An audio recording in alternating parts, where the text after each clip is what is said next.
Welcome back to All About Winning Daily Fantasy Sports. My name is Ty Patton. I hope you're enjoying your Sunday up to this point, and if your day hasn't been as profitable as you may like, never fear, the Sunday night football showdown slate is here to save the day. Tonight's showdown features what is anticipated to be an entertaining game between the New England Patriots and the Baltimore Ravens. Before I unpack tonight's game, let's look at some numbers that are relevant to the showdown contest. These numbers are up to date, including this past Thursday night's showdown between the Arizona Cardinals and the San Francisco 49ers. There have been 53 showdown contests up to this point, up to this past Thursday. The average score for the winning showdown contest is 134.84. The average captain score is 44.72. Now, I broke the captain position down even further. Underdog running back has been the captain more than any other position. It's been the captain 12 times on the winning lineup for 23%. The favorite quarterback has been the captain 10 times on the winning lineup for 19%. The favorite wide receiver has been the captain on the winning lineup 8 times for 15%. The favorite running back has been the captain on the winning lineup 7 times for 13%. Underdog wide receiver has been the captain on the winning lineup 6 times for 11%. The favorite defensive special team has been the captain on the winning lineup 4 times for 8%. The underdog quarterback has been the captain on the winning lineup 3 times for 6%. The underdog kicker has been the captain 2 times on the winning lineup for 4%. And the underdog tight end has been the captain on the winning lineup 1 time for 2%. Now, I broke this further down by combining the positions. The running backs lead the way. They've been the captain 19 times on the winning lineup for 36%, followed by wide receivers who have been the captain on the winning lineup 14 times for 26%. And next is quarterbacks who've been the captain on the winning lineup 13 times for 25%. 37 of the 53 captains have come from the winning team straight up. Running backs are 15-4 straight up. Wide receivers are 11-3 straight up. Quarterbacks are a little bit closer. They're 8-5 straight up. And defensive special teams are undefeated 4-0 straight up. So basically, if you're going to use a defensive special team, be wise to use the one that you think is going to win the game. In tonight's game, the Patriots are a small road favorite of -3, and the over-under is 44.5 points. Now, I've listened to some different sites and seen a few different things. There's a lot of talk about this being the first loss for New England. But if you break down the strengths and weaknesses of each team, I don't believe anything really points to New England being challenged in this game. The sentiment towards New England is based on the belief that they haven't been challenged or they haven't played anybody. So I was checking that out, and they have played teams with a combined record of 15 wins and 43 losses, which that's not really that good. In comparison, though, Baltimore has played teams with a combined 19 wins, 34 losses, and 1 tie. And the teams they have beat have a record of 12 wins, 26 losses, and 1 tie. So they really haven't been challenged either. And they've had one really horrible loss at home a few weeks back to Cleveland, who put 40 points on them at home. The Vegas line does make you lean towards feeling like this is going to be a really competitive game, a close, lower scoring game with that low total. New England has an implied game total of 23.8 points, and Baltimore has an implied total of 20.8 points. I feel like the game tonight breaks down like this. It's no secret Belichick is a master of game planning, and he knows that they have to stop Lamar Jackson, and they have to keep him in the pocket and limit the damage he can do with his rushing ability. New England's secondary is second to none.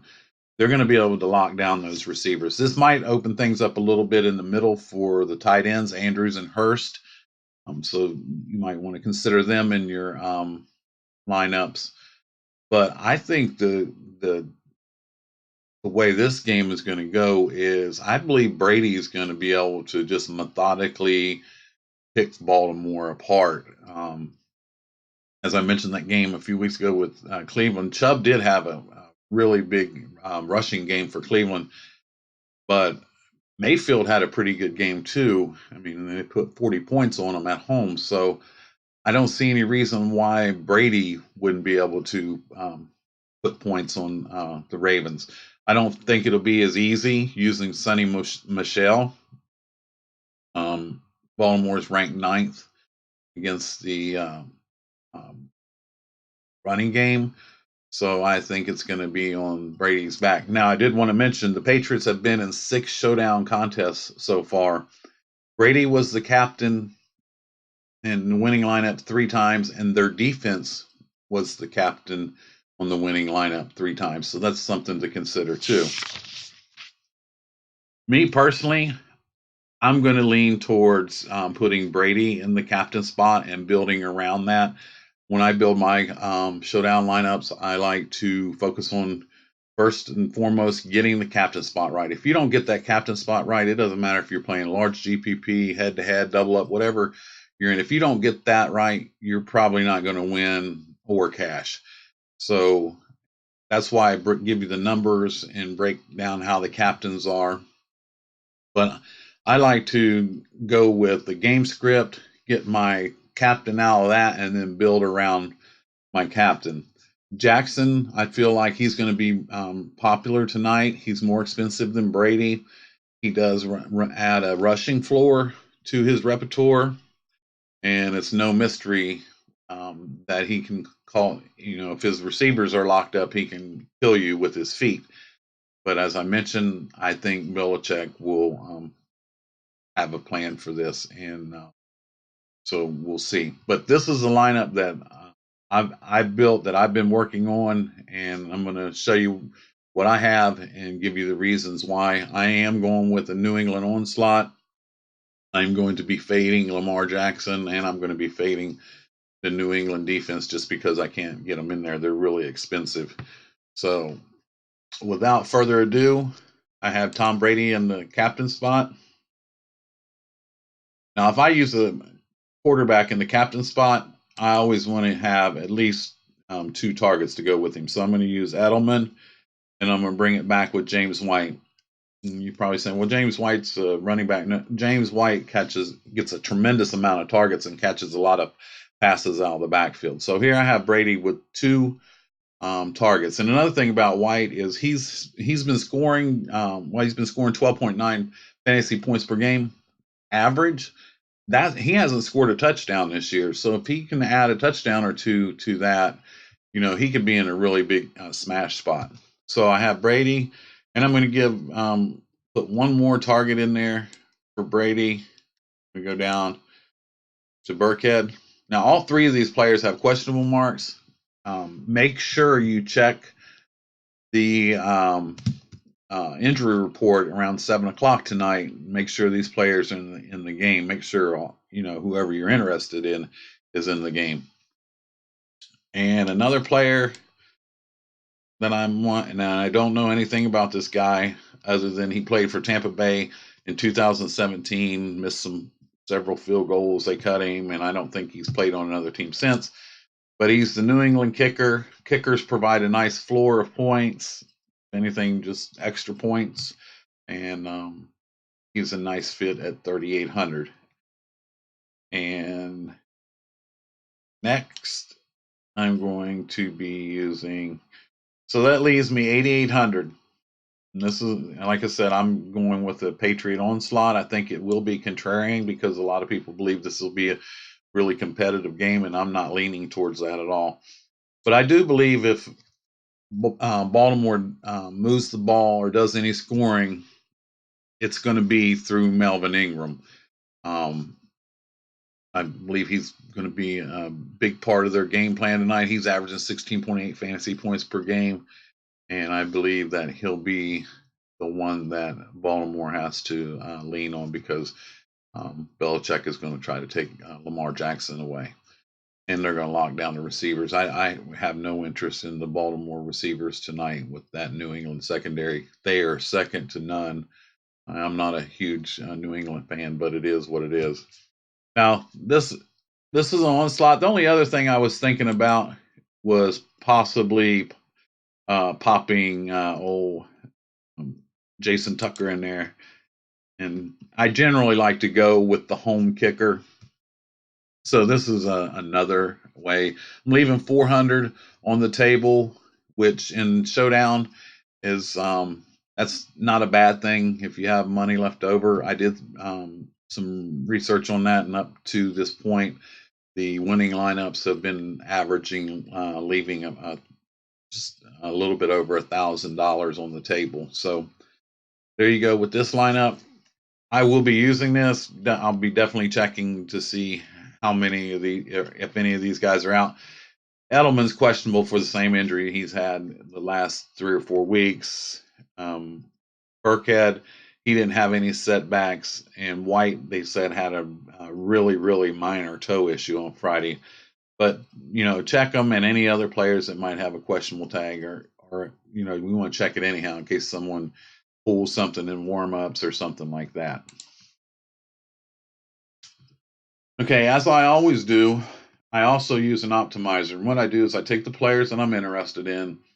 And on Showdown, what I do is I pick out, 4 or 5, maybe 6 captains, and I put them in an optimizer. I run it for 150 lineups. I don't limit any of the other players, and I just see what it gives me. And I did that today, and this is the lineup that it gave me. Now, I before I do this, there's one other thing I want to mention.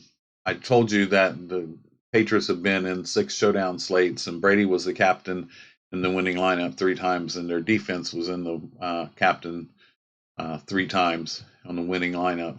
And I think their defense will be popular tonight again, but they're $7,800, and the only way to really pay that off is some type of defensive score. And I don't have a lot of faith in that. They've been that high before, and a couple times I've faded them, and they were the smash captain. But I am fading them tonight along with Lamar Jackson. I just like that other build that I have, and I feel like it's a little bit different. I'm going to be putting it in a couple bigger GPPs, and you definitely need to be different when you're playing those type of contests. But I ran the optimizer, and as I always do, I show you the first one that the optimizer spit out. It had the captain was Julian Edelman. Let's go back here. Go to the top. Edelman's got the 3rd highest salary. He's 15,600 in the captain spot. Flex, it had Seth Roberts. Obviously, what the optimizer is doing is looking for a viable piece, so it has more money to put a bigger group of stronger players in the lineup. And then it had Falk, the kicker. And then it had Andrews, tight end. And it had Brady. And it had Lamar Jackson. So there you go. And that's that's a pretty good lineup. I don't know much about Seth Roberts. I know he's one of the wide receivers they have, and with Gilmore and the other guy, McCourtney, locking down the 2 big receivers for Baltimore. There's Hollywood Brown. He's got a questionable tag. He's expected to play, but Jameis Inslee of ESPN cautions that the wide receiver may not handle his usual workload. So that might be why Seth Roberts is going to get a little bit more play in at $400. It doesn't take much to pay off that for value. So you have Jackson with 2 of his targets, and then you have Brady with his main target in the captain spot, and you have the New England field goal kicker. So that's a pretty good lineup. I'll probably put it in some random. I don't MME, not because I don't want to, just not in a position to do that. And if I could, I would. But I play some different contests and I mix it up a little bit. And I'll play this in a dollar GPP or something just to see. It makes sense having a wide receiver in the captain spot on Draftkings because of PPR. And those build up fast, and Edelman gets peppered with a ton of passes. So it makes sense, and I like that. Again, this Seth Roberts, if this Marquise Brown is limited at all, their other wide receivers are Willie Snead and Boykin. So, there you go. And real quick, some things to remember. Follow a game script and build your lineup around your captain. Remember, obviously, PPR and DraftKings. I personally only like to use one of the four out of the 2 field goal kickers and 2 defenses. I like to favorite kickers. I generally like to go with the home kicker. They do provide a nice floor, the kickers do. Real quick reminder, DraftKings has a contest that's in-game called Flash Draft. It's real interesting. You draft 5 players. It flashes up 3 players. You have 15 seconds to pick one of them. Some of them have multipliers, and they do it for the next quarter. It's a real interesting in-game contest. They have $1, $5, $20, $50, I think $100 contest. I've won some money playing it. If you're not going to be following the game or just checking in on the game every now and then, I wouldn't recommend it. But it's just something to do in game. I want to thank you guys for joining me. I will be posting my Monday Night Football Showdown contest tomorrow, my video. If you would do me a favor and please share this video, like, subscribe, hit that notification bell so you're notified when my next video posts. I really appreciate it. Please feel free to drop any comments or opinions below. You can follow me on Twitter at winningabout. And my name is Ty Patton. This is all about winning daily fantasy sports. Have a good evening, and I'll see you tomorrow.